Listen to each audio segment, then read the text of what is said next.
All right. Rich, thank you so much for coming on Rappahannock Radio today. I hope you're doing well. Thanks for having me. Yeah, I'm excited to talk to you today. I'm excited to talk to you as well. Got two wells in there. So I know you've got, are you in your home studio right now? Yeah. This is my home treatment space, my home office. Yeah. And what kind of treatments do you do out of your home office? You're a massage therapist. What kind of massage do you practice? Yeah, so I'm a licensed massage therapist. I think I've been licensed for 13 years now. And so I do several different types of body work. I would say primarily the type of body work that I do mostly is something called myofascial release. And then I do something called energetic healing as well. So what is myofascial release? So myofascial release, I think the best way to explain it is to talk about the fascia. The fascia is a tissue that wraps our muscles. And when we do repetitive activities, like let's say you work at a desk all day, if you use a computer all day at work, maybe your shoulders are elevated while you're at work using your computer, or let's say you sustained an injury to your hip playing soccer, when you were a teenager or something like that. We develop adhesions in our fascia or restrictions. And fascial restrictions basically show up like limited mobility, limited range of motion, pain, tightness. Essentially, that tissue, the fascia, squeezes and puts pressure on our muscles. And when it does that, it feels like internal pressure and tension. So a lot of people live with like a pervasive or constant feeling of tension, like maybe in their neck or their shoulders or their jaws. Like a lot of people clench their jaws when they get busy. The fascia is an adaptive tissue, so it adapts to the internal environment that we sustain in our bodies. So, if I'm a busy person and I'm kind of stressed most of the time, I'm probably clenching my muscles to some degree or another most of the time. So maybe I'm like, that's obviously that's an exaggerated, that's an example. Like, it's a bit exaggerated. Everything's fine. I'm doing great. Yeah. But yeah, most of us do that to some degree or another. And I describe it like if you're lifting a heavy object, you're engaging 100% of your muscle strength to do that. If you're lifting something heavy enough where you have to use a lot of strength, this constant clenching that I'm talking about mostly goes unnoticed because we're not using 100% or even 90% of our muscle strength. This is like a very subtle clenching, maybe 5 or 10% of our strength. So it really doesn't put a lot of demand on us, so it mostly goes unnoticed. And then also, just human beings, we're really, really good at acclimating to things. That's right. How we survive and achieve equilibrium, achieve comfort in our environments. We acclimate to circumstances in a lot of different ways. So most of us, when we are clenching or tensing up, we've been doing it so long, for decades, most of us, that a lot of it goes unnoticed because we've acclimated to it. We've kind of desensitized ourselves to it.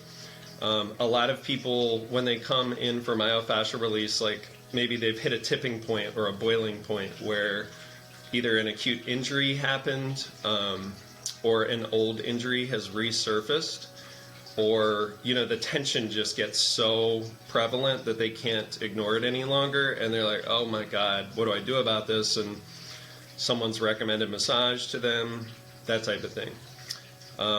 Myofascial restrictions are tricky because they often go undiagnosed when people go to a physician or a specialist for pain treatment. Because there are restrictions in the soft tissue system, the muscular system, and the fascial system. So fascial restrictions don't show up on CT scans, MRIs, or X-rays.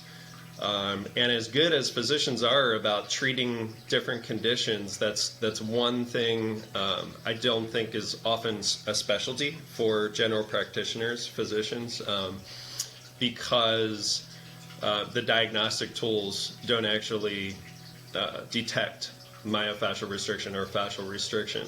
So you actually have to put your hands on the body and palpate, it's called. Like you actually have to use your hands to feel for those areas of restriction. And again, those are called adhesions.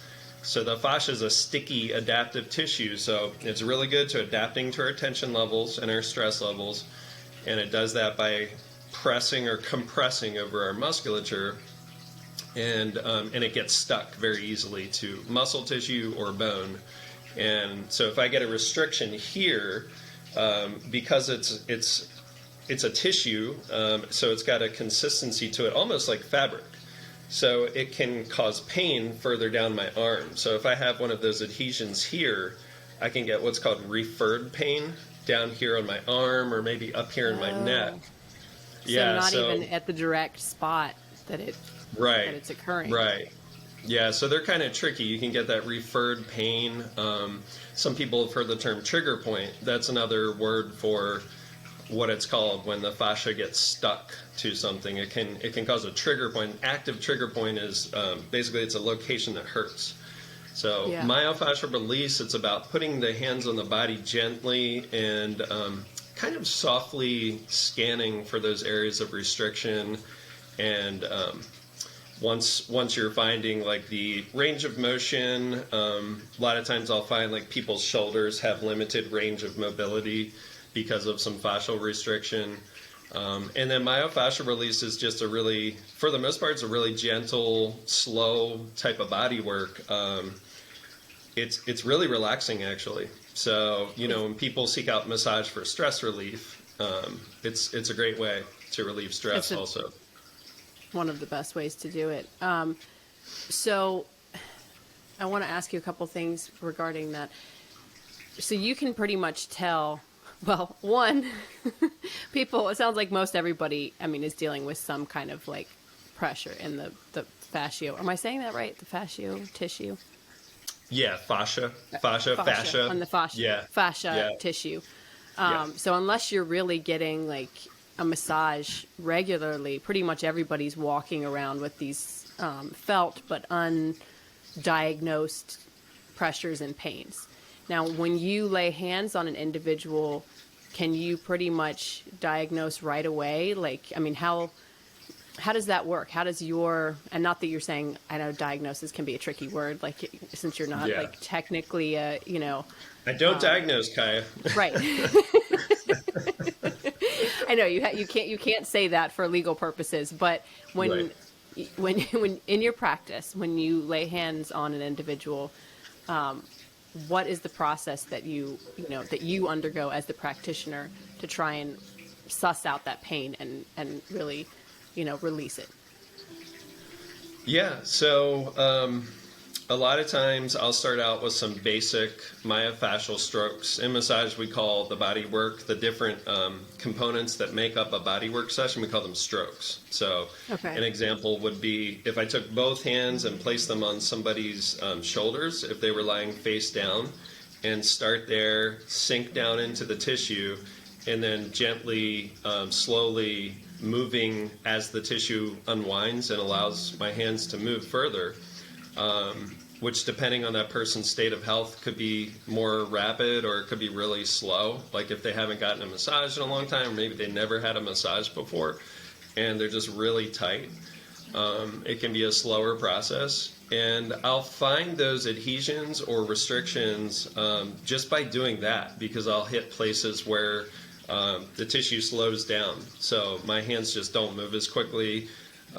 And if you hang out there and sometimes just maintain that same pressure, sometimes you need to lean into it a little bit more. Eventually, with time, typically those adhesions will start to, like the tissue will start to move. Is that like when you're feeling, sorry, can I interrupt you for a second? Please interrupt.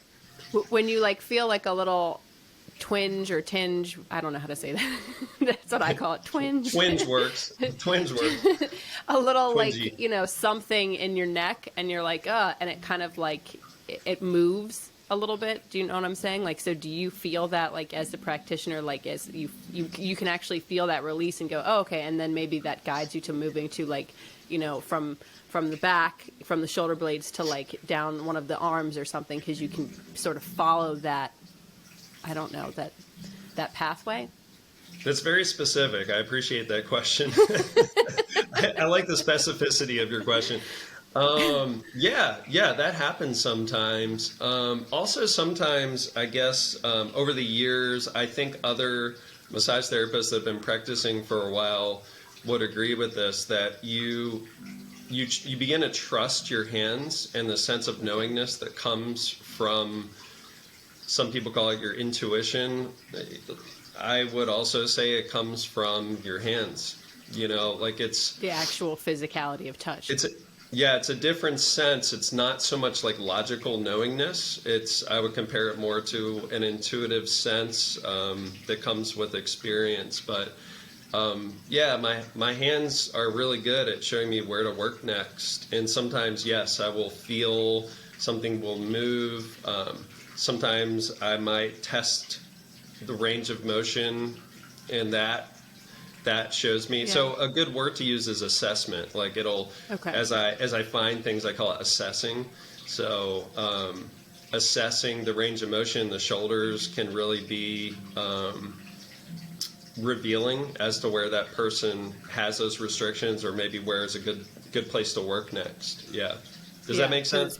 Yeah, no, it does. And especially, I really resonate with the shoulders because, I'm a taller person.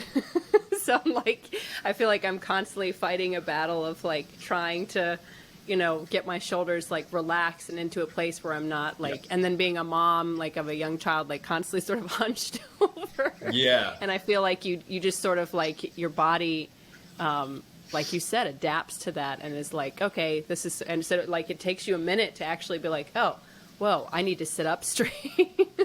Right. I don't know if this resonates with you at all, but a lot of moms, one thing that I've learned over the years from working with a lot of moms is y'all tend to put your baby on your hip, or I do. On Yeah. the right hip every time. It's the Right. same one. And then Yeah. I do everything with this arm and I'm like leaning over in these weird ways. Yeah, I know, it totally throws you off, right? Well, that's a great example of a pattern that you've developed. And so if you consider like how many months you've been moving your body like that, and these patterns also happen at a neurological level because our nerves tell our muscles what to do. So it's about our Right. brain and how our brain moves our body. So, that's another level when you break those patterns up. In a bodywork session, they can come back pretty quickly if the person right after the bodywork session the next day jumps right back onto their computer at work and they're on their computer for 10 hours, or like you're working with your infant, doing It's things. funny that you say that because well, in terms of massage, I've been lucky enough to like treat myself a couple times to massage, but Yes. not like regularly just because for financial reasons. But I do love it. But Sure. it tends to be like less of like, oh, I really need to go as much as, well, I really need to go for a regular practice as much as I'm like, okay, I need to treat myself. This is like my birthday, solar return Special type. occasions. Right, spa day, but something that I did start the practice of doing regularly with my son, with my first child, is to see a chiropractor. And I know every time I would go, Awesome. I would get really freaked out because I'd be like, now I have to stay, like, even in the car. I'm like, well, I'm driving, like, with my, right foot on the gas and my left leg is always sort of bent. And I'm like, You how have do so I much stay? more awareness, right? Yeah, like you're like, I really want to stay aligned, or you're like, oh no, I got to get home and take that Epsom salt bath quickly to try and I don't know, I guess do the reset. Yeah, that's trying beautiful. to reset yourself. That's beautiful. Can I share something on that note? Absolutely, yeah. Yeah, so I always hope that when I'm doing a bodywork session, that my client leaves that day with a more renewed sense of bodily connection, like internal connection, like you're talking about. So an awareness of those clenching patterns or the bodily movement patterns really helps, because, you know, switching it up from time to time, like I know that might feel unusual for you if you're really comfortable carrying, you know, the little guy on the right hip, but Yeah. switching it over to the left hip and then using your right arm can help your body to adapt to what you're doing. And then also just softening. So if I find myself, like if I'm working a computer job and I'm on the computer 10 hours a day, pretty common scenario for a lot of people, is just like tuning in, coming down into the body. So that's a part of the energy work that I do in the meditation practice that I teach, is coming down into embodiment and being present, not fighting those patterns, but being open to sensing them, listening to the body, you know, Right. listening Yeah. to that communication, and then softening, you know, and I find that's the best thing, you know, if you're serious about taking care of your body, in between massage sessions or in between chiropractic visits or acupuncture visits or whatever it is you're doing in between yoga sessions, maybe, is learning to be gentle with yourself, like soften yourself. And I find that helps, like it softens my mind as well. Yeah. Yeah. Yeah. And you're really putting, so, I mean, I really resonate with, we're loving that word. We're really vibing off that word. It resonates. It's a good word. It is a good word. But I guess so what you're talking about is like a more holistic approach to your self-care. Like, right, don't just go to the chiropractor or your massage therapist and be like, all right, fix me, and then I'll just get back in the, you know, back into the trench. It's like you know, body-mind awareness is a very, I think it's difficult in this day and age, especially, I mean, during that time when I first started seeing a chiropractor, I was working an office job. And I was like, you know, kind of like, you know, the further you get into your work, you're like leaning forward to the computer, and it's just, you know, it's been a long day.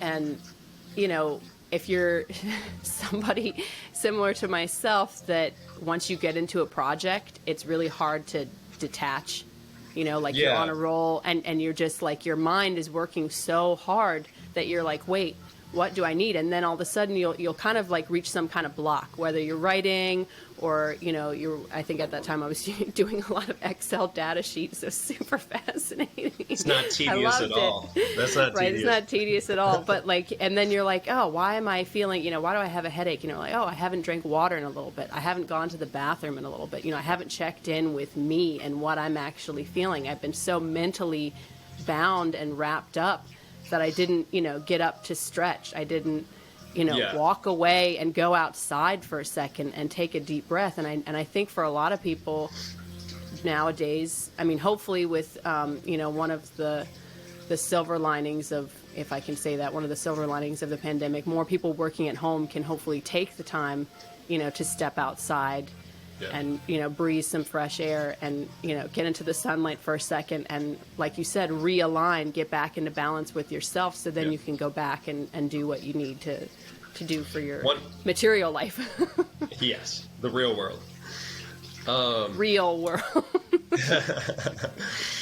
So one of the dynamics I think it would be good to consider, is that when we get very hyper focused on a situation or a task, and I think a lot of it's about how we focus on the exterior, like what's in front of me.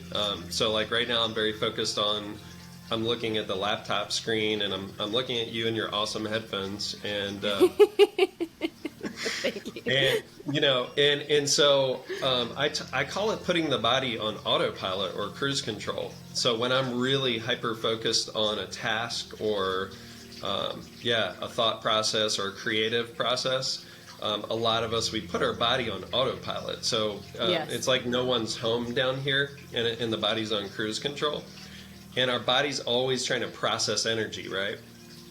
So if we're sedentary and we're not moving around, we're not stretching as much as we ideally should be, which is like pretty much all of us, except for maybe Right. professional athletes. You know, but the rest of us, we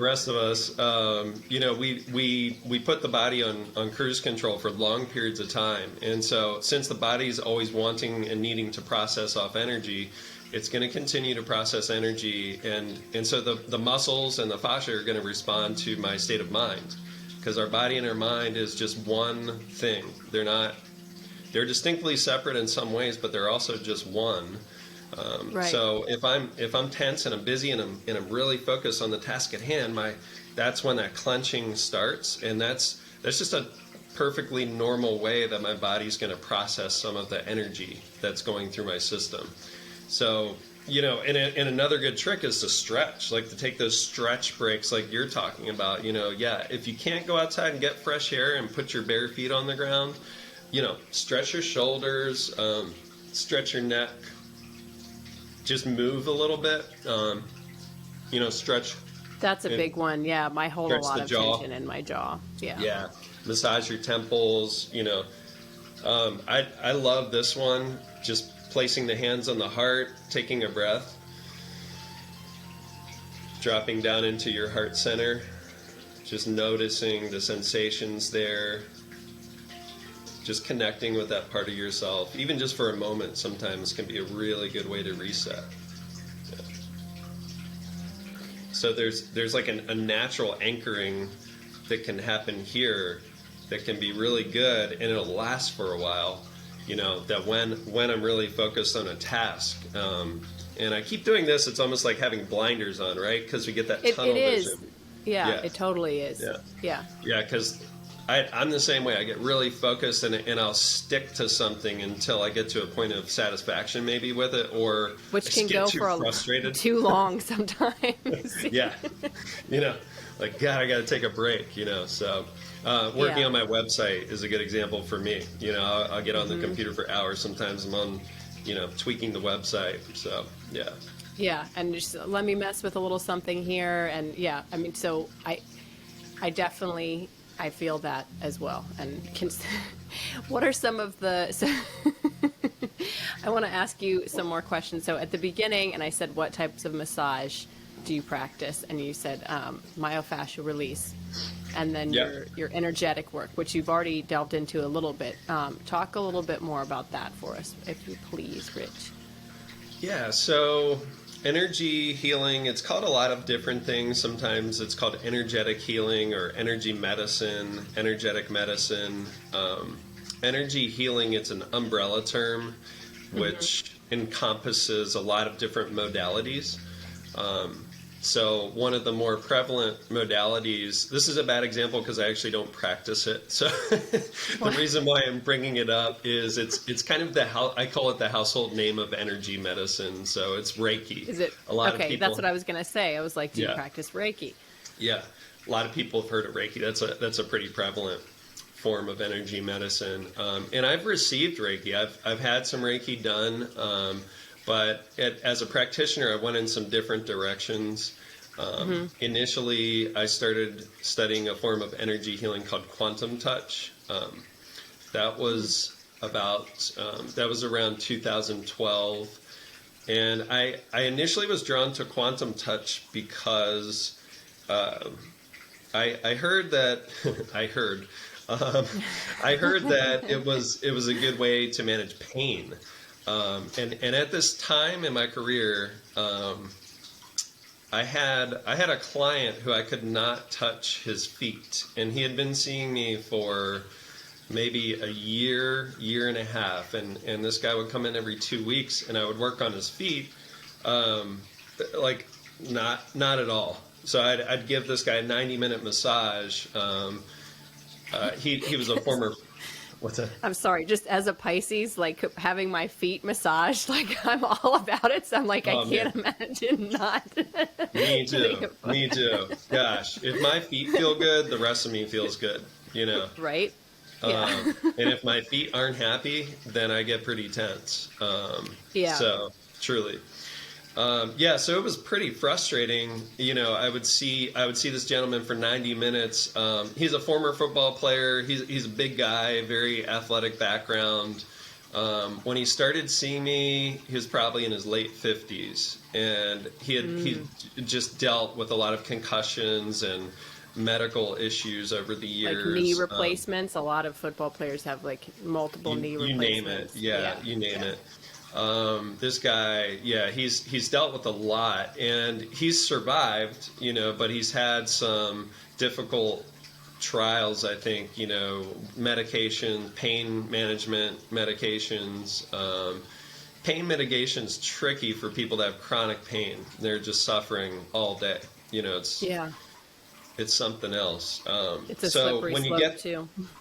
Yeah, when you get desperate because you're hurting all day, you become open to just about anything, as a treatment. And honestly, sometimes energy healing or massage is people's last hope. It's an interesting role that I play. Sometimes, I'll have someone come into me, they've tried just about everything else out there, and they read an article about massage or energy healing, and they're like, well, I haven't tried this yet. Give this a shot, It's funny that they didn't try that first, though. It's an interesting... Well, I hear you, but I think that's a reflection of our culture, too, Yeah, totally. Which, that's shifting, but there's a lot of momentum behind traditional treatments. There's a lot of momentum, I would say, behind traditional answers. Western, yeah, the Western medicine. approach. Yeah, it's sometimes called allopathic medicine versus holistic medicine or naturopathic medicine, alternative medicine. But yeah, so this particular guy, so I found out that energy healing could be good to manage pain, and so this guy was kind of like my guinea pig initially, where I didn't even tell. I know it sounds bad. I feel like super professional right now, Rich. You're like, very professional. But I mean, how else do you learn in your field? I mean, we were talking about it earlier, just briefly when I was talking. How do I start doing these podcasts and figure out how to do them? The quote unquote correct way. Like, I mean, in each field, there's going to be some trial and error. Yeah, life's a learning process, right? Ideally, right? So every little specialty we acquire, it's the same thing, and hopefully we learn something about ourselves in the process. And I would say that's the coolest thing about it. Sounds super cheesy, I know, but I'm the most thankful for that I've learned a lot about myself, who I am as a person, through your work the and years your that I've been practice. doing this. Yeah. So I picked up this book called Quantum Touch, and it was super easy to read, very, basic, easy to understand, and there was just this simple breathing exercise right in the beginning of the book, and nice illustrations. I love pictures, right? Like, yeah. Who doesn't like pictures? I do as well. Yes. So it was approachable, it was easy, and I think I had just bought this book on Amazon. I hate to say it, but I just picked it up on Amazon. I was like, if this is a hoax, if it's phony, I can return it. It was $15. Like worst case scenario, I'm out $15. So I picked up this book, and I had just read user review after user. I always read the customer reviews. I do right? too, but for a while they can throw you off because like some people Yeah. are like, this is the worst, piece of junk Right. ever, and then other people are like, love it. And so I try and sometimes look at the dates. See if Good idea. Yeah. But let me ask too. you though, how would you have assessed if it was a hoax? You said If it that. didn't You work. said if it's a hoax, I'll just return. If there was no result seen. Yeah, I hate to say it, but I probably would have given up on it and just let it go and maybe not return to it ever again if it hadn't worked for me. For one client, like if it didn't work for the one client, you would have. I would have been discouraged. Yeah. I know I would have been discouraged. I don't know if I would have completely given up on the idea of energy healing. There were a lot of positive customer reviews on this book, so I was like kind of sold on. I'll admit, Okay. I'm a very skeptical person. I'm very skeptical by nature, but also I think I try to be practical, so I think I approached it like that. Like the practical side was, if this worked, I could help this client manage Yeah. his pain in his feet, and that was really important to me. So Yeah. you know, that was my motivation initially. I'd been seeing this guy, like I say, for probably a year, every 2 weeks, and it got really frustrating. I couldn't even gently touch this guy's feet. You know, I couldn't. You massage felt like his you feet couldn't at all. really fully help him. You couldn't. Yeah, like he was happy. He would leave the session happy and satisfied, but he would still have foot pain, and that bugged me. Like I felt like I wasn't completely doing my job, to be perfectly honest. You know, I felt like I could It's such do an more. interesting position for you to be in as somebody that works directly with people. I mean, another example I could think of is like, besides, you know, people that are massage workers, energy workers, it's like teachers, right? It's like your job involves how that person interacts with the world after they see you. And that is very Yeah. tricky, because it's not just like, you know, like I was mentioning earlier, like, oh, you put all the data in the Excel sheet, or we finished this podcast and, you know, it's going to be good, or, you know, people are watching, or we'll see what it's totally different, because these are people's lives that are, I mean, actually in your hands. And I'm not putting that pressure on you, but it sounds like you put that pressure on yourself. You did, kind of, right? I mean, you were like, you Yeah. felt bad that this individual was, I mean, Well- carrying this pain around. I'm very tenacious, and maybe you can relate to that, you know. And You want to get so- it right. Yeah, I want to get it right too. Exactly. I'm very I'm a bit of a perfectionist, I think, and I don't know. I'm an Aquarius. I don't know if that has anything to do with it. I think But, so. yeah. Yeah. Probably. Yeah, so, you know, I just really wanted to help this guy. And so I started reading this book, and it was like super easy practices right in the beginning. It was breathing into your hands. And then the feedback that you wanted was that, you know, if you concentrated and breathe into your hands would get tingly. So I tried. It sounds silly, but it does work. You know, you start to feel the blood flow. It's something my dad actually used to show me. I don't know where he picked up. Maybe Really? he used to practice. He went to school for acupressure, actually, and got certified in it, and used it a lot on us, you know, on his family, especially when we were feeling unwell, or, you know, if there was some sort of injury that had occurred, or just for daily, you know, like he taught me a lot of, like, you know, here's the pain release, you know, if I was feeling nauseous and stuff like that. But he didn't end up practicing it, because he picked up too much, as he put it, too much energy from the people. Like he couldn't, like he felt like Yeah. he was really, which I want to ask you about after you finish this story, but he Yeah. felt like he couldn't fully like detox from when he was like, he was absorbing their negative energy. And I think it was fine for him to do that for his family, but for other people, he really felt sensitive to that and couldn't Yeah, participate at that level. we should go back to that. That's a yeah, good. let's put a pin in that. Pin it up. So, the tingling in your hands when you breathe into your hands.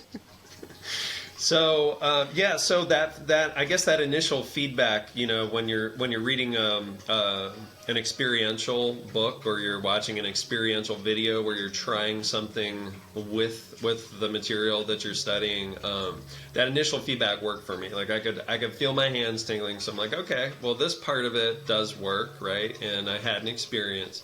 So that opened that like cleared out some of my skepticism. Because I was very skeptical. And so I understand people's skepticism when it comes to alternative medicine practices. And I like to meet people there. Like, I don't think skepticism's a bad thing. I actually don't even think it's a bad thing to totally reject energy healing or anything that I do just because it works for me. You know, I totally understand how people reject things that they're not sure about. And I think that's part of the learning process in many cases. Yeah. So we need a little bit of that. I think openness is a good thing too. You know, staying open.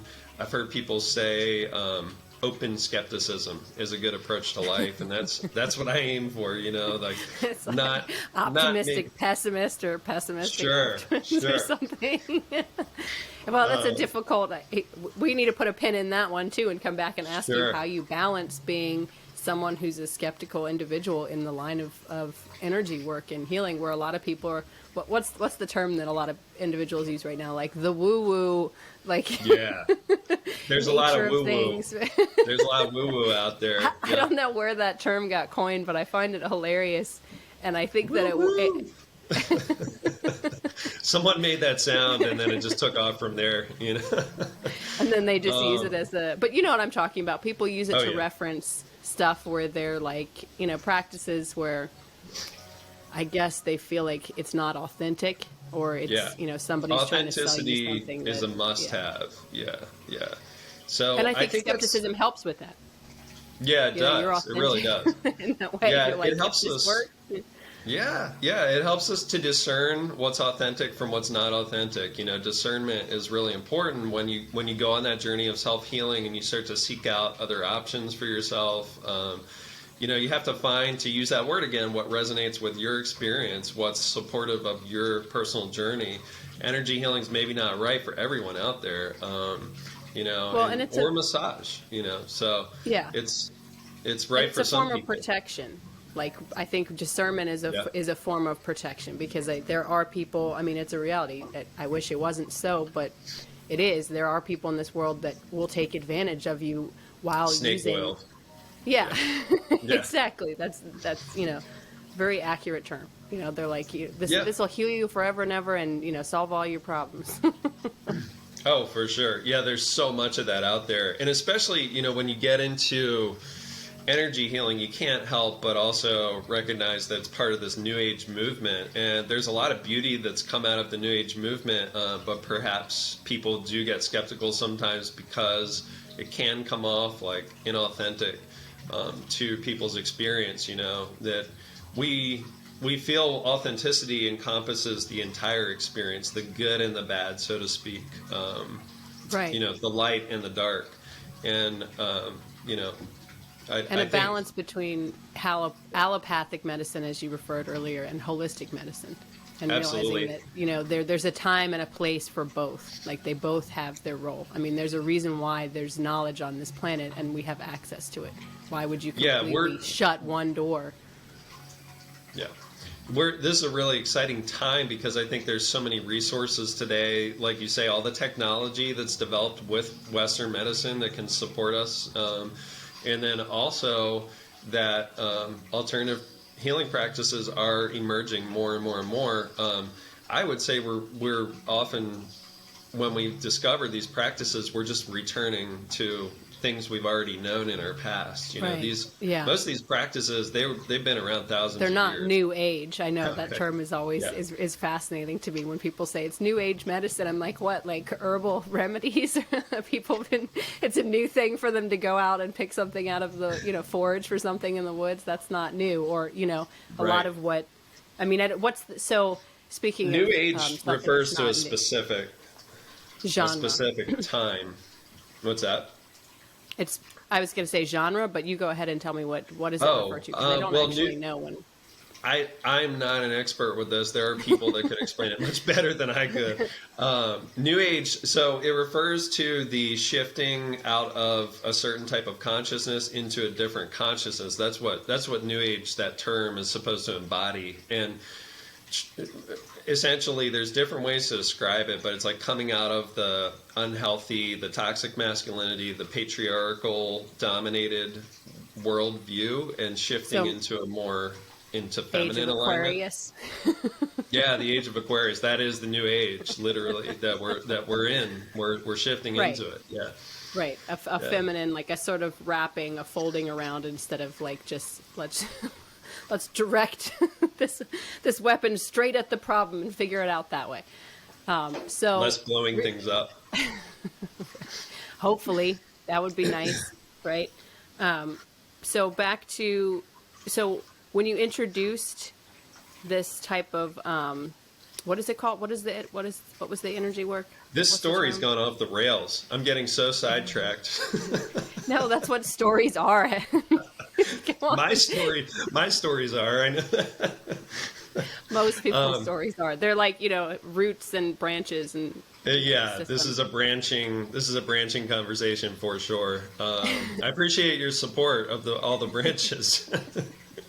Well, if I didn't bring them up, there we would miss all these like little golden nuggets, like these lush conversations Great point. that are bringing out really interesting material. So It's a great point. bear with me here. So yes, Oh. the term for the energy work that you discovered from this book. Yeah, so quantum touch was the first Quantum touch, modality okay. that I studied. So, long story long, the way so the first time that I practiced with this client, I actually was pretty scared to tell him what I was going to try. I was very nervous to try it because I had tried this breathing exercise where I felt my hands tingling, and I really didn't feel very confident like asking him if I could do it. In terms of energy healing, I would say that that's kind of a no-no. Like in terms of energy healing, we're really supposed to seek permission and make sure Right. that energy healing is something that our clients are okay with trying. So don't try what I'm about to tell you, anyone listening. It's a bad idea. No, This is an anecdotal story. Is that what? this is anecdotal only, never for real practice. So I tried. I did this practice. I breathed into my hands and put them on one of this guy's feet, his left foot, as I recall, and his pain. So in quantum touch, you ask people what their pain level is on a scale of 1 to 10. So it's very pragmatic. I don't know if that's the right word. It's very practical in that regard, that you're measuring the pain before and after you do what you do. So this guy would always, for the first few sessions, he would say his pain level on his feet was an 11. And when I would as I recall, when I would give him a massage, he would say his at a 1 to 10 scale, his feet were an 11. Wow. So off the charts. Yeah, turn it up to 11. That's always a tricky question, though, to me. I mean, when people have asked what's your pain level, I'm like, what? Yeah. Like, I mean, obviously you know what 0 is, and then like you could say full-fledged, but like the nuances in between are kind of like Well, arbitrary, you've given birth, so I imagine your pain scale is probably a little different than mine is. That's a good point. One time I had the guy who does all my tattoos was like, the first time I got one done, I was like, I don't know, it could be super painful. And he was like, you're a woman, you're built for pain. And I was like, wow, I never thought about it like that. But that was like, if you take it the way I think he was trying to put it, it's pretty empowering. Well, a lot. It's kind of funny, but I do a lot of couples massages. This just to diverge again, to branch off again. I do a ton of couples massages, and it's funny, but a lot of times women want firmer pressure. The husband or the boyfriend like, ouch. wants a gentler touch, so a lot of times the women will pair up with the male therapist for that reason, because they want the firmer pressure, which is a stereotype. Like women can do very deep work, don't get me wrong, and I tell people that too. I'm like, we can both work gently or firmly, so. Okay, so his pain was at an 11. Yeah, so that was just his day to day, so that's what I had to work with. So the way I remember it was that I put my hands on his feet and tried this energy healing technique for about 60 seconds. And like I say, I was pretty nervous to do this, and he was kind of conked out. He was either asleep or just had gotten real quiet. He really wasn't saying much. This was probably a half hour or 40 minutes into the massage, so he was kind of conked out. And that's a normal response to massage. People usually fall asleep. Or on the table? Wow. Zone out. Yeah, I do. I've never been able to let go enough to fall asleep in a public space. Like I remember in college, people fall asleep at a desk or whatever, and I'm like, if it's boredom or relaxation, I have a really hard time. Like planes, I can't sleep on planes. I can't do any of that. Like there's other people around. I'm like. Going back to the gender differences, that's another thing I've noticed in 13 years of practice. it seems like men usually fall asleep easier. Women usually stay awake the whole time. And my theory is that women just have more stress. I don't know. Is that I true? think that's probably true. I mean, obviously we're not we're not trying to generalize, some women are super relaxed. I'm pretty, I feel like I carry a lot of anxiety, and it's hard for me to I've had a lot of, people throughout my life tell me and a lot of ex-boyfriends say, you just need to turn your brain off. Like, That's what it's all no, about. I can't really just turn my brain off, like to think nothing and just totally zone out. I think the closest is probably, like you said earlier, during like the birth process. I had a completely natural birth. It's interesting. Or yeah. Good for you. during, thank you. Closest, the most alive I've ever felt, and the closest to death I've ever felt. It's, totally exhilarating. Wow. Yeah, it was super fast too. It was like 6 hours for a first birth, so that's like kind of unusual. Wow. Like, I'm on the phone to the midwife, and I'm like, I think I need to come in, and because I was going to have a water birth in a birthing center, and she's like, no, I think you really need to wait. Like it's going to be a while. Just kind of hang in there. And then finally, I was like, nope, I need to come in there. Dear Lord. But right. Well, we need to talk about prenatal massage as well, because I know that you do that. But to put a pin in something to go back else, to our energy work. to go back to energy work, but also when you said getting out of your head, and that's in alignment with the meditation practice that I teach. True. So I'd love to go back to that too at some point if we have time for it. We need to keep a list. We have time. Yes. Okay, so this guy, like we've got I think it's perfect selling tool, right? We've got everybody in the edge of their seat. They're like, what happened with the football player?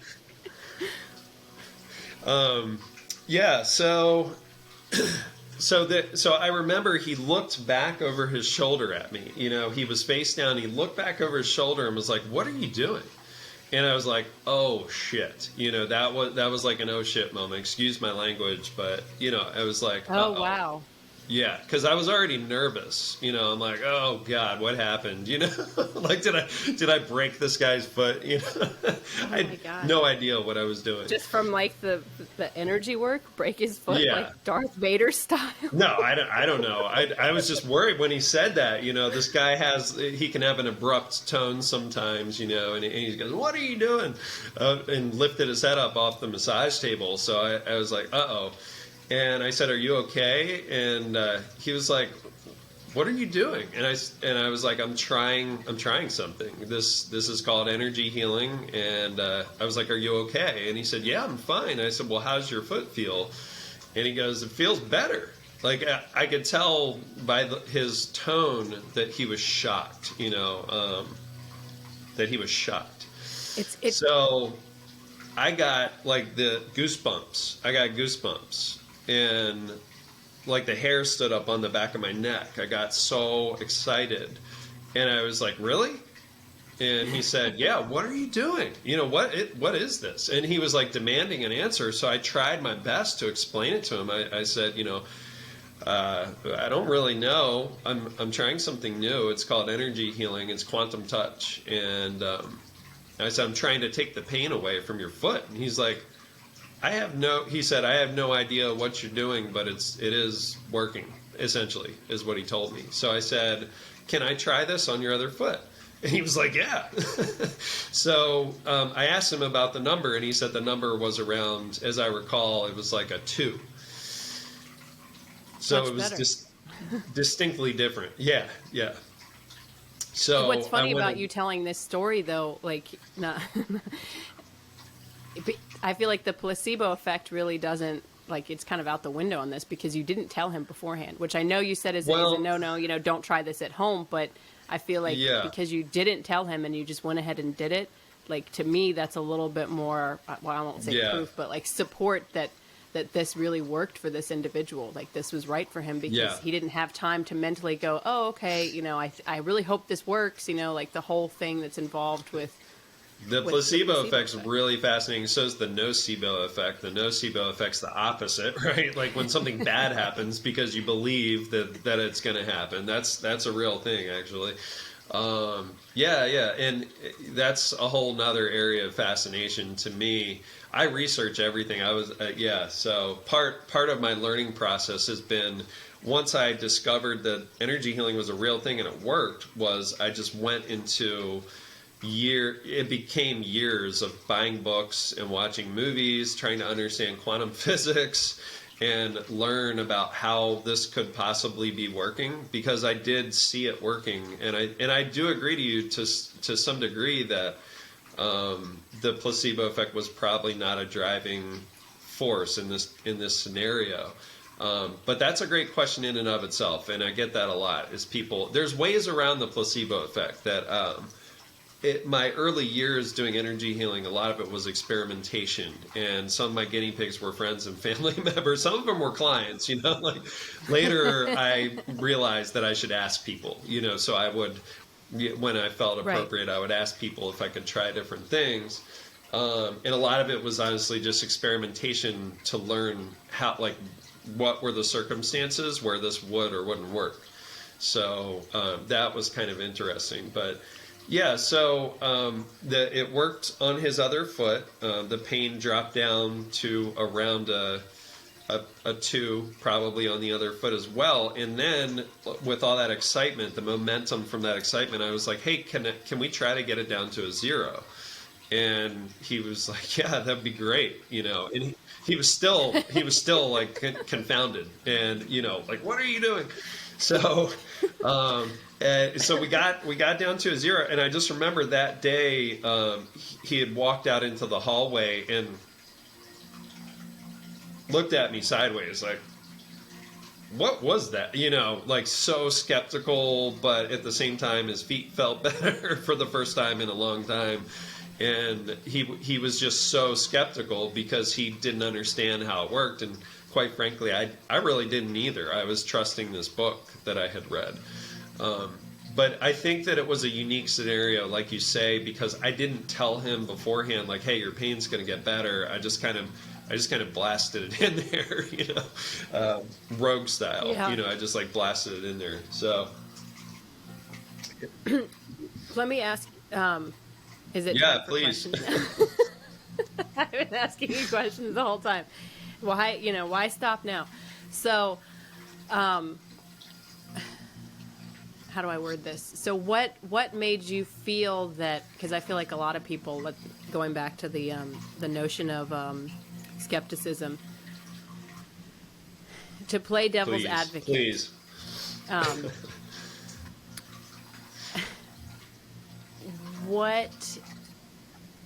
Because you were his massage therapist, did that feel like it gave you a leg up on trying energy work, or because you started reading? I feel like I can hear some people in the back of my head being like, so what made him think that he was qualified or had the right to just go ahead and it's a valid question. You know what I mean? Yeah, that's a really good one. I appreciate you saying that. I don't think I thought of it in terms of being qualified or not. I think, one doorway opening for me that I would have to link to what you're saying in terms of, a doorway open for me was I left out the part where one of my first experiences was I had been asked to come in for a free energy session, energy healing session. Okay, yeah, that's an important part. So this was probably 6 months or a year prior.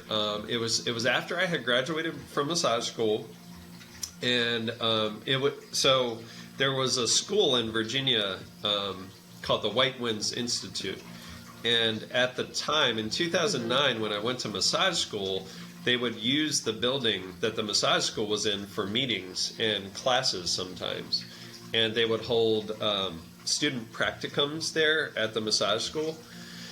And one of the clients who had come in for the student practicums had canceled short notice, and my deep tissue massage teacher, her name's Annette, she had gone to that school, as I recall, and so she was familiar with the teachers or the teacher Fernand, and she called me and said, "Hey, Rich, would you like to come try this on Tuesday or whatever?" And I was like, "Well, how much does that cost?" I was like, that was my skepticism kicking in. I was like, I don't know about that.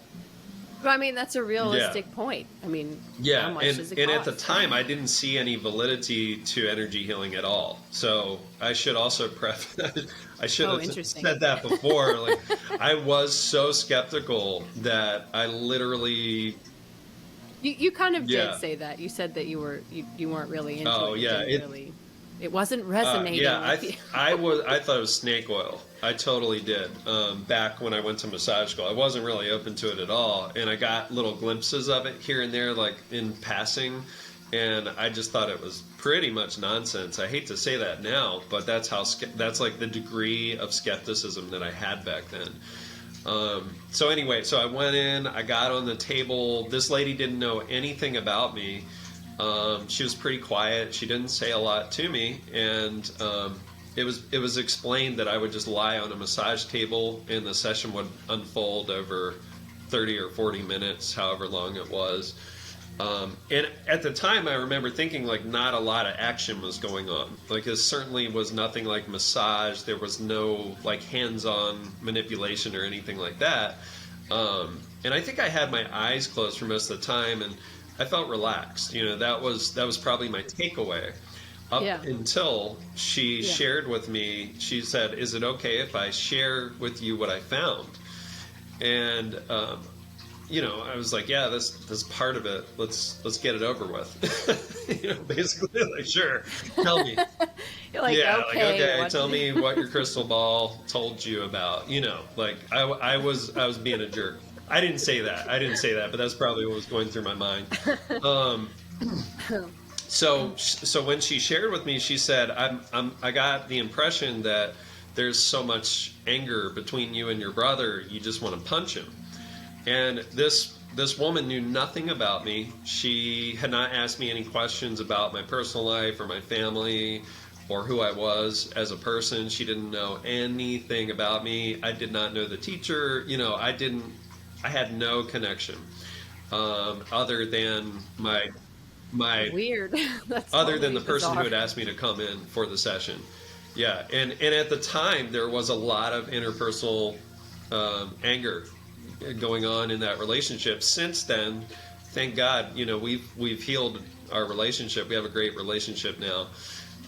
But at the time, there was a lot of tension because of a familial dynamic that was going on with a family member. So there was a lot of stress, basically, and it had kind of like driven a wedge between my brother and I for a time. And like I say, I'm really thankful that we've overcome that and we've healed our relationship. We've actually grown closer in some ways since then.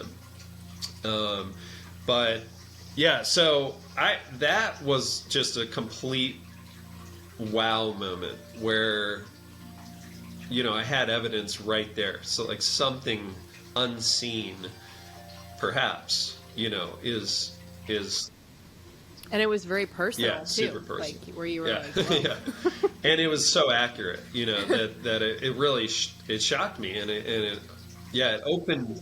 How did you react? Can I ask you that? Like, what did you say to her? Like, to that practitioner? I don't remember what I said to her at the time. This has been more than 10 years ago. I don't remember what I said to her. I just remember being shocked. I was probably so shocked I didn't know what to say, to be honest with you. Like, okay. Completely, So it defied. You're like, am I walking around with that anger in my aura, or what? I mean, is it considered talk about that, like in the way that you kind of talked about massage and the different levels, like, so where did she find that information? Yeah, that's a great question. She didn't tell me exactly what she was doing, but I ended up going to the same school. I went from 2014 to 2016. It was a 2-year program. It was like 600 hours probably. It was a really in-depth program. This was after my quantum touch experience, and And I actually took Okay. some quantum touch classes, like leading up to me going into this school, which further helped solidify the reality of energy healing and like how it could help people in a practical sense. And that's what I'm all about, is just practical Right. things we can do for ourselves. Yeah, so I'm trying to remember your question. You said, Like, I guess the oh, anatomy, the anatomy of energy energy work. work. Yeah. So you said, where did she find the anger, if I recall, right? Where did she find the anger that she had detected? Yeah. Yeah. So in terms of the aura, yeah. So I Because let's get that straight. She did not lay hands. Right, on you, exactly. right? Like, Yeah, did she? the type Or one no? of the Okay. types of energy healing that I learned at the White Winds Institute, it was scanning the energy field, or the aura, as you say, and assessing that portion of who we are. And there is an anatomy and a physiology to our energy system. So just like we have the muscular system, our skeletal structure, our nervous system, our cardiovascular system, the endocrine system, we also have an anatomy and a physiology. So the anatomy is like the pieces, the components, and then the physiology, it's the inner workings, how everything dynamically works together and fits together, and all those pieces support one another. So when we, modern lifestyle, one of the things I learned about myself when I went through this program, it was a lot of self-development. And I went into that school just thinking I was going to learn more about just energy techniques. And I probably, quite frankly, I wouldn't have gone if I had known that a lot of it was emotional work. But a lot of it was learning about emotions, the energy of emotions, and how our emotional habits either support or can weaken our energy field and our physical body and our mind. Yeah, Yeah. And people sort of know that naturally because, I mean, you talk about somebody with baggage. baggage. Carrying Yeah, around that's your a great baggage, that's a great like, idea. So yeah. so if we think of baggage, it's a great term. So it's the heaviness, the weight of not processing emotions, essentially. So not letting go of things, but instead of holding on to things, right? And so I would say that's kind of part and parcel of Western life. There's a great documentary called The Mask You Live In, which is about what modern Western masculinity is doing to young men.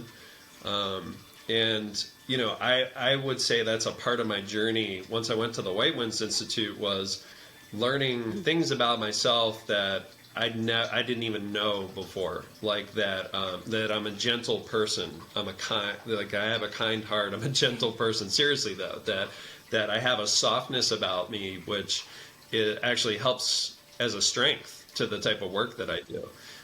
Yeah. And And it it's is okay. okay. Like that's not antithetical to Right, it is masculinity. okay. And that okayness was like a huge empowering discovery when I went through that school, but I resisted it because of all this programming that I had in my background from movies, TV, media, culture, everything. Right. Like boys don't cry, boys Right, don't emotions feel are emotions, weak. grind all that Yeah. shit to the dust. And I think the archetype of the hero, right? Like the hero that we often see portrayed, the male hero, that we're thankfully breaking away from that. But I grew up in the 80s as a kid, and Schwarzenegger and Rambo, man, are you kidding me? Like Jean-Claude Van Damme, all those guys, and Steven Seagal. There were all these action heroes, and none of these guys, when they portrayed these heroic things they were doing, none of them ever like cried. For example, they would cry only when like their wife or their child died in the movie. And the cry, it would be like one tear, and then he'd like find his shotgun. Totally He'd inaccurate. put his shotgun on and then like leave and go kill 70 people. So that's conflict resolution as it's portrayed in the media, right? And we know there are other Right. forms of conflict resolution that are better than shooting people with a shotgun, right? But Yeah. that Exactly. archetype of the hero being this stoic, masculine figure that never emotes, who's hardened because of circumstances. I think I very much connected with that and thought that that was like a part of who I should be as a young man. And so Did you play sports? I as a young did man? play some sports. I played lacrosse at a private. I went to a private school for a couple years. I played lacrosse and I played soccer, and I kind of pulled away from those when I got a little bit older. But yeah, Yeah, I was just gonna say because that's sort of like a natural part of, the competitive of nature course, yeah, in sports. yeah. Sports. There's such a thing as stress, and then there's eustress, and stress pushes us to become unhealthy. Like we don't respond to stress well in physiological terms, and then eustress pushes us to strengthen ourselves and grow beyond our former limitations. So eustress, you spell it eustress, eustress. So it's a positive stress. Sometimes sports can be a positive stress, right? Like they can push us to excel, and competition can be a positive. I think it's oftentimes not. Like the pressure of competition can be. Yeah, that's more what I'm I get referring that to. completely. Yeah, That totally. can be an unhealthy aspect, but I'm totally not downing sports Right. though as a yeah, as a I know. whole. I feel you. I don't want anybody to think that. I'm just saying, I feel like you talking about like your experience of growing through and understanding what programming you had Right. as a man, but then trying to unpack that and really like not necessarily by choice at the beginning, but it sounds like through the journey of taking these courses, you really. I mean, it ended up having a positive effect on you, and I guess that's what I was referring to more with the sports. Is I think sometimes that can be, just in my experience with, I'm not a man, so I can't speak for men on how they feel about that. But from what I've witnessed about men that I've been around, I think that what's the term used earlier? It can be part and parcel with the experience of sports. It is a type of Sure, masculine it's a way for us to get out aggression, like in a safe environment. Yeah, sports. Yeah, Yeah. But like the way it's surrounded, like you guys are tough, and you're going to go out there and kick ass and Sure. win and not take. If you lose, like why didn't you do better? I mean, and that's not necessarily the sport itself, maybe the attitude. Yeah.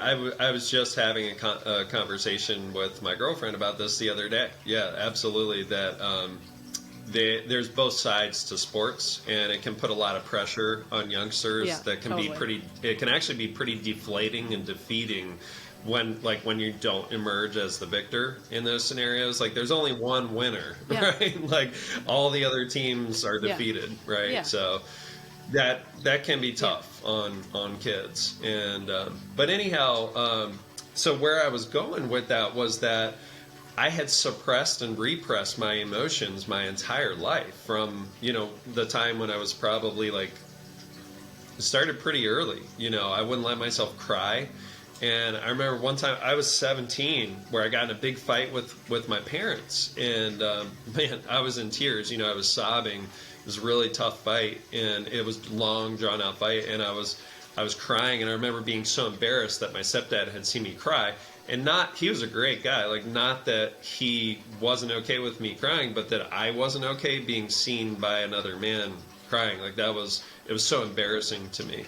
Right. And so when we suppress and repress our emotions, they build and become, I would say, heavy. That's part of the baggage we carry around within our energy systems. That's part of the energy. In an ideal sense, that energy should move and flow within us. And emotions should be short-lived experiences for the most part, right? Like when we're sad, we should process it by crying it out, hopefully. Have a good, like, deep sob. Get that energy moving, let it out, and then it clears space within your system for more renewed, like, joy, happiness, excitement, Right. all the good stuff. Yeah. Yeah, like fully feel those Right. emotions and get through them instead of trying to go around them Or avoid pack them. Yeah. away, which is a difficult thing to do because sometimes, oftentimes what we're talking about here is, especially with trauma, people, it's again, it's a protective Yes. mechanism, right? I mean, Yes. a lot of people don't give themselves or don't have the space at that time, the bandwidth, so to speak, at that time to fully process those emotions. And so they just compartmentalize Absolutely. that. And then, like you say, over time, it's just like the tissue, it's stress just building up and all these emotional, Yeah. weights on your astral body. Yeah, and and it affects our physical bodies too. And sometimes to the degree it Oh. happens sometimes when people get myofascial release that they will, I wouldn't say it's not necessarily the most common experience, but it has happened where you're doing a body work session with someone as a massage therapist, and the client starts having an emotional experience, and it's not because my pressure is too firm or anything like that. It's believed. Some people believe that we hold our emotions in our tissues. They reside in our bodies, and so a body work session. Some people will actually seek out energy healing or massage for that reason. Like they know they need an emotional release, and they're not necessarily. Yeah. They don't. They just start They need a crying. detox. It's not necessarily because something hurts or they're upset. It just happens. It's just coming to the surface, so to speak.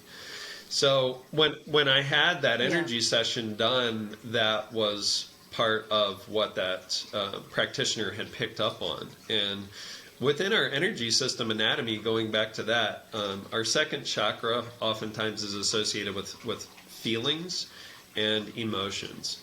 So and like I say, if we have all that heaviness, Yeah, what were you going to say? I was going to say, take us through, for those of us who are not necessarily, I think somebody's calling you.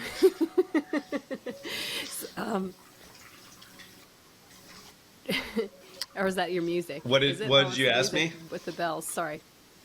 I thought somebody, Oh, your no, phone no. was ringing, but I think it was yeah, the I've got bells some and music. the music. You want me to shut it off? No.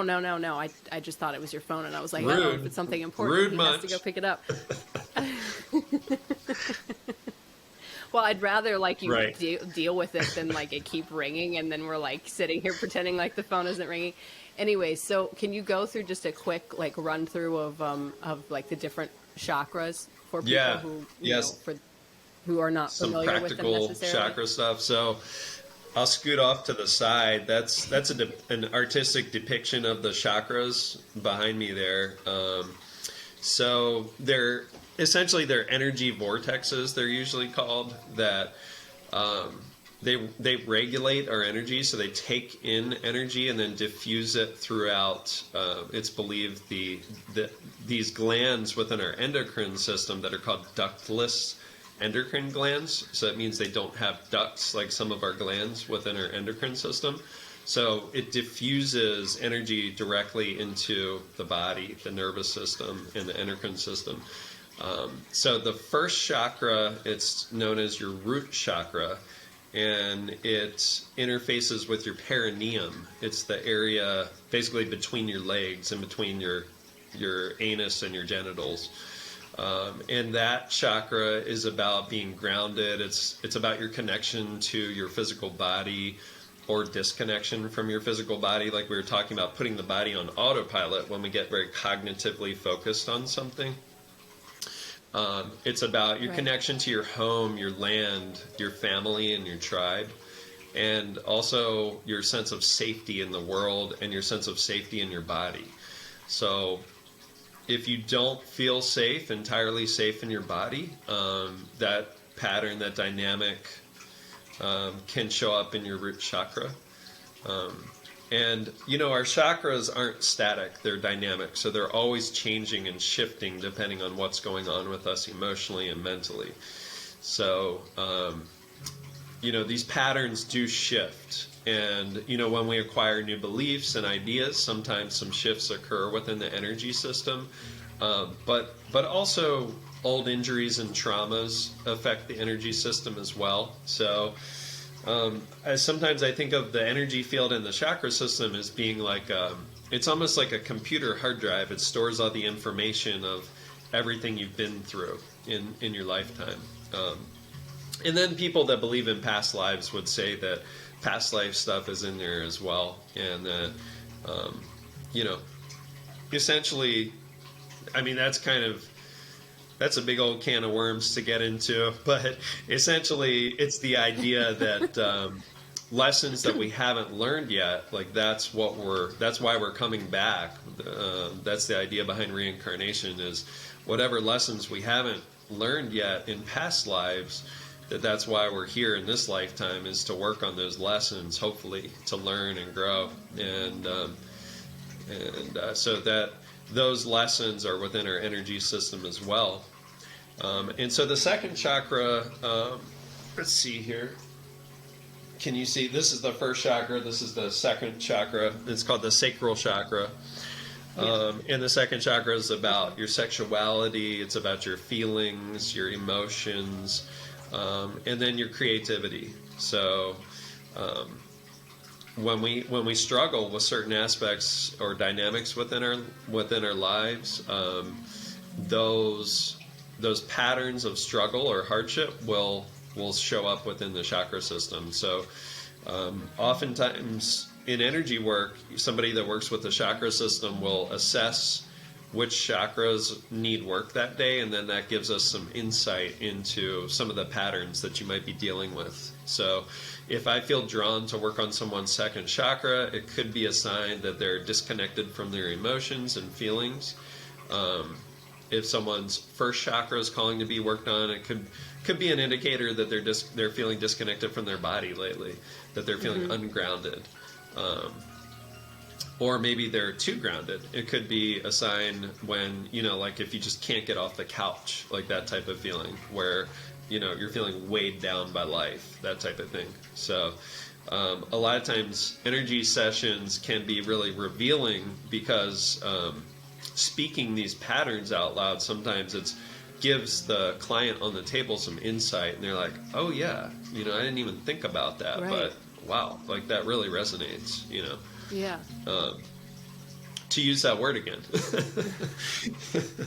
So The word of the day. It is. It's definitely the word of the day. Do you want me to keep going, or is that enough? You want me to go through all the different chakras? Yeah, if you will. I think that it's Sure. It's very educational, and I'm enjoying the side stories that you're telling about them.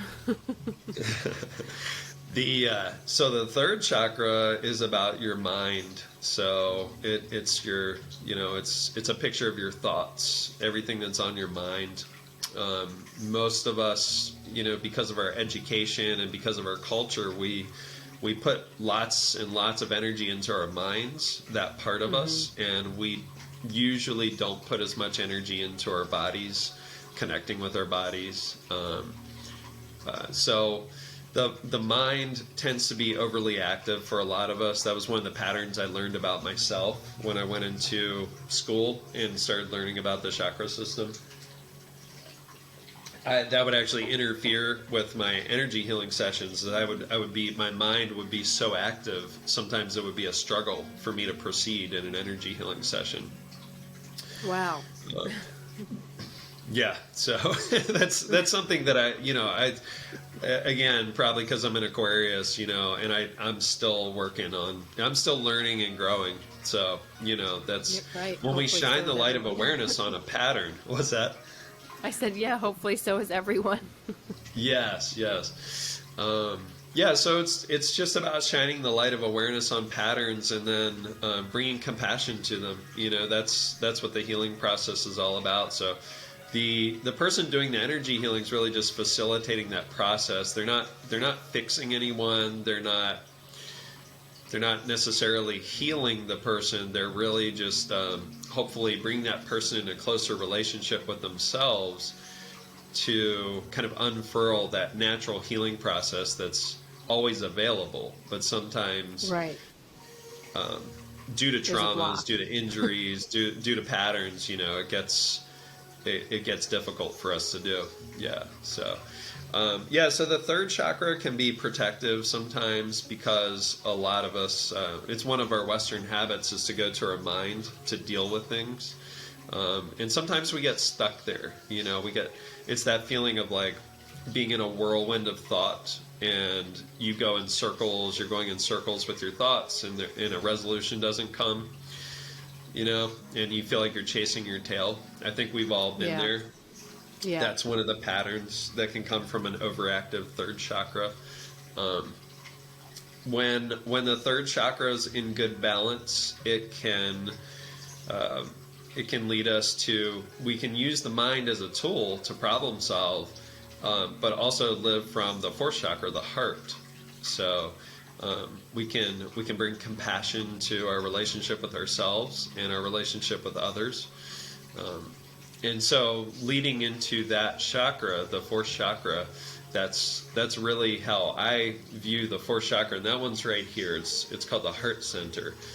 And it's about relationship and compassion and love, and it's not necessarily love as we think about it, like when we're falling in romantic love with someone who will become our partner. This is more love as acceptance, allowance, like acceptance of who we are, acceptance of circumstances as the way they are, allowing things to be as they are, giving others the freedom to be as they are. So when we can't do that, oftentimes our third chakra, the solar plexus one, is overpowering the heart chakra. So that's a pretty common dynamic I've been taught, and I think that's kind of how I entered into, my chakra system was a total wreck when I first went into energy school, right? And in some ways it probably still is. And again, that's part of the learning process is getting work on myself. I actually just scheduled an energy healing session for myself. So that's part of, as someone who's walking this path, something that's important for me to do is the self-care stuff, taking care of my own needs. So the heart chakra really, we can interface with a lot of life from our heart chakra when we're really balanced energetically, when we feel at home within our bodies. And again, we can use our mind to problem solve and to strategize, but not being like too analytic about things, but living from the heart, if that makes sense.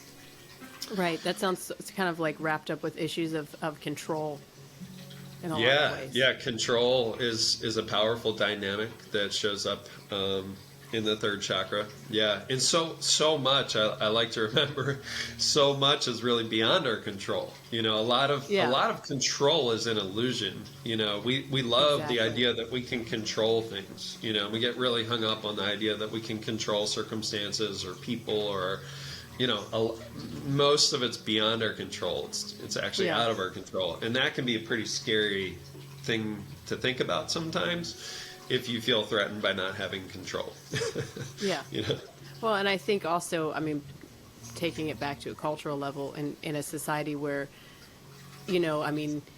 get yourself, under control, like get your things, your sort of like yourself together. That's kind of wrapped up in the idea of like, you're in control of your environment and your family and that really doesn't exist. Like you said, it's an illusion, but it's been predominantly, the way of how we've handled, they're in control of themselves. And I'm not saying that you should be out of balance. That's not what I'm suggesting at all, of course, but that the only way to find, balance in that is to kind of accept, like you said earlier, that it's an illusion, which is very, very difficult to do, because then once you think about that, you're like, anything can happen.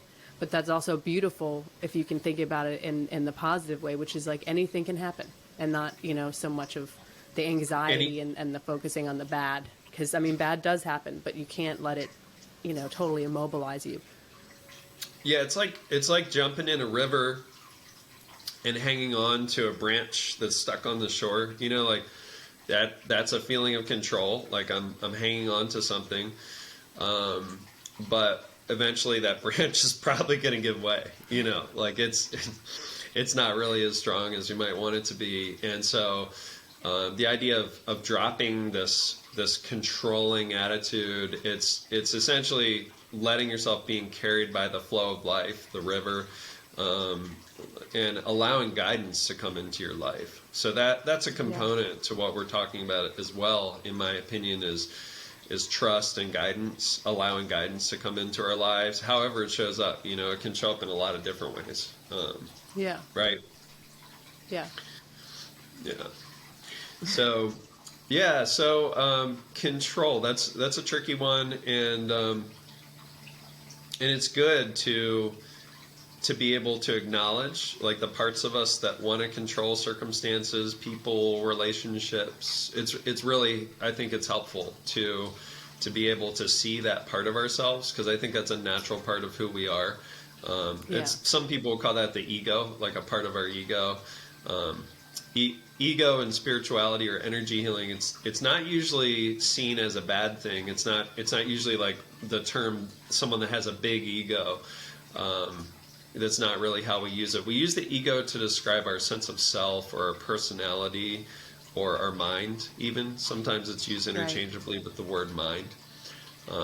So, yeah, being aware of what makes us tick, that's really what energy healing should be about, like authentic energy healing. It's about bringing compassion to the dynamics within you that maybe aren't completely supportive of having a life about growth and love and compassion. Yeah. So yeah, that's a good way of putting it. Yeah. And then moving up to the throat chakra, not sure if you can see that one. It's right. Let's see. I'm not a webcam person. It's this I can one. see it, yeah. Yeah.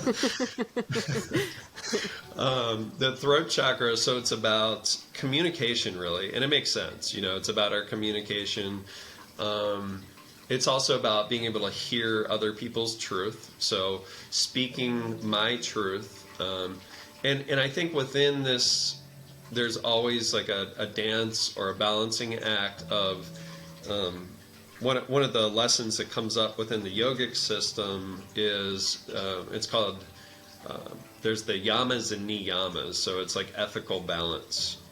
That's yamas and niyamas are all about ethics and how to live a good life within the yogic system. And I am not an expert on that, but truthfulness is one of those lessons within that system. And so there's a balance to achieve between truthfulness and compassion, right? Because I remember in the class that I went to, in the school that I went to, one of my classmates said one time, well, we should always be truthful, and if people can't handle the truth, then that's their problem, that's on them. And there is some truth to that, but also I think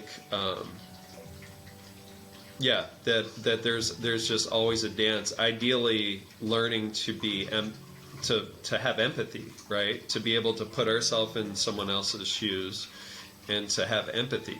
And that's something I strongly believe in, is practicing empathy. And I think conflict resolution ultimately happens much, much easier when we can find empathy for either individuals in the world or situations that are happening in the world, like having empathy for the folks involved in those situations.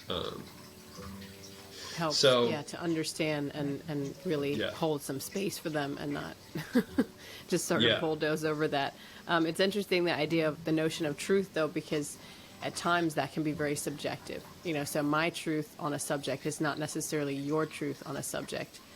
It's very true. And my husband would argue differently, because he's going to be like, well, there is an ultimate truth, which, I mean, I get what he's saying as well, but I think that, we are subjective, individuals, and it's really hard to, I mean, I think we have to use that in empathy to try and understand, okay, I am not that person, but I could be that person. I have been that person in some ways. But I don't know, the idea, I mean, I've lived my life most of that way as well. Like, if they can't handle the truth, whatever, like that's not my issue. Yeah. But I think that, like you said, there's a delicate balance with that, and there's a dance between, when you're gonna really let some words fly as arrows, or kind of hold that back and choose when. There's different words you can choose, and there's different, especially if someone's feeling particularly vulnerable, there's different ways that you can tell them truths about a scenario that will help them to grow instead of just bring them further, down. It's a great point. Yeah, yeah. And, sometimes it's said that there are as many realities out there as there are people alive. Right? Like, reality is what we think it is, what we make it. What it becomes to you is different than what it becomes to me. We tend to get really hung up on our opinions and beliefs about what makes reality, and it's a little different for all of us. So maybe your husband is thinking like the underlying, sometimes it's said there's an underlying reality. And so our ability to see that, that's one of the dynamics within the next chakra, the third eye. So our ability to perceive truth, the underlying truth that interpenetrates all things. And That was so a within nice transition. Oh, well, thank you. It just kind of happened. Yeah. Yeah, so within human life, oftentimes we put on glasses or lenses that obscure our ability to see ultimate reality, because we get convinced that things are a certain way. Like that part of us, our ego, our mind, can be very good at handling trauma or experiences that we've been through by developing stories. And so we get really attached to these stories, myself included. Breaking free from some of those stories has been a major action towards growth, and a major act of self-love for me is to break free from some of those stories I was so convinced of. So that's a good way to put it, the stories, because every individual has stories that they tell themselves. I mean, and you can think about it even just as like, not only do you, wake up in the story of, what you process in your mind and how you plan your day and how you think about your life and the story you tell yourself, but also what you walk around telling other people about yourself and how you approach the world. And then, like the collective story. Like, I mean, like you said earlier, in some ways it is kind of tragic that there are so many different realities out there that it's hard to see, with the third eye, the universal truth, I guess. Is that how you call it? It's sort of like the ultimate truth. But at the same time, I mean, with these individual perspectives, that's also, you need to have like the droplets of water in the ocean for these collective experiences to exist. Because I mean, that's a story as well. Like what we agree upon. We were talking about that when we talked about the New Age, right? It's part of the beauty of human life, I think, too. Yeah, exactly. The variety. It's what makes things interesting, right? Like we all have our unique perspectives. Sometimes that's where art comes from, right? It's our story, it's our pain, it's our suffering, it's all those things, and that's what makes art. Ideally, like we can use it all to create something beautiful. Yeah. Right, to tell your story, but then like the connective point, like you said, is the universal truth. There's like, you see that artwork. Why did that song? Why did you like that song so much? What about the words in that song did you like? Because it. I'm trying not to use the word resonate, and I can tell you're dancing around it. Let's be honest. I'm trying not to use it anymore either. What's a different word we can use? Where's our thesaurus when we need it? It's really the only word that's that good. Clicks. It clicks. Clicks. It just doesn't vibe. You can relate. To you. You can relate to it. You can relate to it, but the empathetic part of art or of life, right? The resonating part of it, I'll just say it, is you hear your experience in that song. You've been there before. Yes. Or you're currently there, or you see that artwork and it, you've had that vision. You've been in that vision. So I mean, the connective. It's almost like, without going too spiritual here, but it's almost like, the notion of when you talk about like the split realities, it's almost like the split deities, right? Like it takes all of those perspectives, all of these pictures, all of these people to make up, the ultimate picture of truth. And sometimes you get visions of that, right? If you can kind of lower your, I don't know, how do you put it? Lower the volume, the background noise, and everything else. Talk to us about like your meditation Sure. practices and sort of what we were delving into it. What we put a pin into earlier about like my dad and how he was taking on too much of that extra, background noise when he was working on people, and how you deal with that as an individual, and maybe some like practices that you could share with our audience before we go about like. Yeah, I'd love to. Yeah. You mentioned going back to your dad, what we had put a pin in, going back to your father, like he chose not to do the acupressure work because he felt like he would he was just gleaning too much of other people's heavy energy or whatever, right? Yes, exactly. If I understood correctly. That's exactly right. Yeah. Correct. Yeah, and that's a real consequence of doing this work is so for me that's where self-care comes into it. And prior to becoming a massage therapist and getting into energy work and meditation, all these things, I never did any self-care to speak of, so that's been part of the process for me is learning how to manage self-care.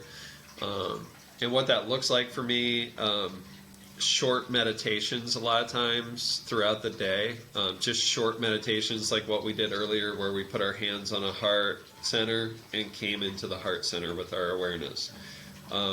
Maybe doing the same thing but coming down into your feet to ground yourself, so breathing down through the feet, down into the feet is a good way to ground yourself.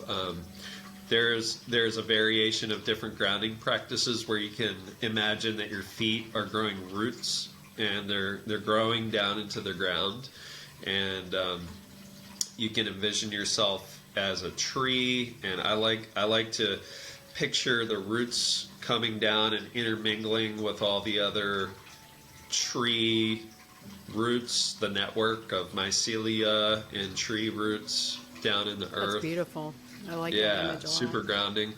And then also physically, I'm always barefoot. So, I love to, I'm lucky that I have a yard where I'm living now in Luray. I have a beautiful yard, and I go out and walk barefoot in the yard, to be honest with you. And, there's different cleansing practices I do. There's, it sounds a bit hippie-ish, but burning sage to cleanse my inner. I mean, has like antimicrobial properties, right? I mean, if you take, it's not just like a hippie. Like, yes, it's known as like a hippie thing, but I think, like as you kind of said earlier, the more research you do into these more new age practices, I think we just don't have enough data on everything yet. I think that's, it hasn't been researched in depth enough yet. I mean, certainly we have the experiential data, but not necessarily the scientific or the more in-depth knowledge of it. But I think there's a lot of science out there on these things. Sometimes you just got to look for it. It's not necessarily at the forefront. But yeah, if you're interested, that's a good point. Thank you for bringing that up. If you feel called to investigate things, look into it. Do your own research and find out what's right for you. But yeah, saging, Palo Santo is a good thing to smudge with or cleanse. Love that. There's a product called Florida Water. I buy it's like a handcrafted, homemade version of Florida Water. That's the part of the energy work I studied was shamanic medicine. So shamans use Florida water in their healing work and to cleanse themselves. So you can cleanse your energy field with Florida water as well. You're going to have to come back for a episode 2 or volume 2 about this, because that's a whole nother volume is shamanic work. I mean, that's fascinating as well. Yeah. And there's, again, I'm all about practicality, and there's just a lot of practical knowledge to be gleaned from the shamanic worldview. I know just a fraction of what's out there. There's so much to learn about it, and it goes really, really in depth. But yeah, essentially, it's about living in harmony with the unseen world and the earth and the spiritual aspect of animal life and plant life. It's it's just, it makes sense. Like, if you like to cultivate plants, if you like animals, if you like taking care of yourself, from a practical standpoint, we can learn from these traditions. It's Yeah. quite simple, really. And it really, I mean, makes sense just from what I've learned about you and what our audience members have learned about you today, like for you and your journey, because I mean, the shamanic journey is very much so like, and it's great that you would bring it up now in terms of like, or in relation to when you take on other people's energy. But I mean, correct me if I'm wrong, when I think about the shaman takes on a lot from the tribe.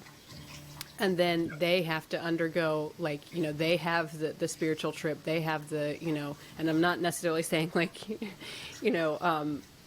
anything psychedelically induced, but like they have the meditational experience. They really kind of like heal the tribe through, I don't know, getting in touch with that vortex by shifting that energy out. Like you talked about all of the, the different chakras as vortexes, right? Where you can absorb and soak that in.